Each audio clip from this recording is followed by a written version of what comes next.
हुण तीन अजाब हालत नज़ा यानी जदों इंसान दी रूह जिस्म दे विचों निकलदी है उदों जेड़े तीन अजाब होने ने वो किहड़े किहड़े ने। अल्लाहु अकबर जल्ल शानो कबीरा। इमाम समरकंदी रहमतुल्लाह अलैहि ताला अब फरमांदे ने वो इंसान इंतहाई प्यास दी हालत अंदर दुनिया तो जाएगा।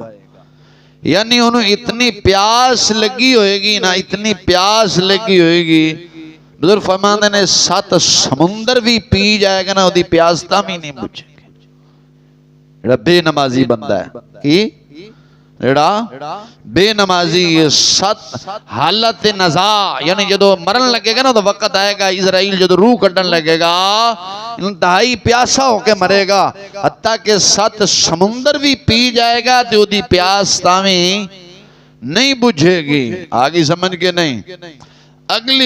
अगला अजाब केड़ा है फरमाया इंतहाई भूख दी हालत अंदर उसकी जान निकलेगी।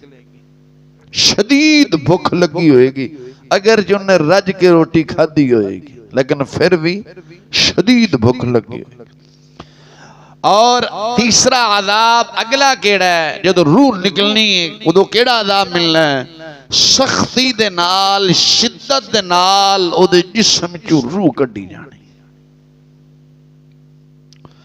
बंदा है जेड़ा मोमिन है ना ओदी रूह किंज कब्ज होनी है इंज होनी है जिवें आठे दे विचों वाल खिंचिया जांदा है। आठे दे विचों तुसीं बाद दफा वेखदे नहीं कई दफा इत्तफाक ऐसा होया है कि यारा गल्लां करदे करदे साडे सामने सानू कहण लगा कलमा पढ़ो बस कलमा पढ़िया ते अल्लाह दे वाले होया। इंज नहीं बंदा मोमिन इंज ही दुनिया तो जांदा है। बंदा मोमिन दुनिया तो इंज ही चला जाता है पता ही नहीं चलता गल्लां करदे करदे आंदा अच्छा फिर अल्लाह दे हवाले।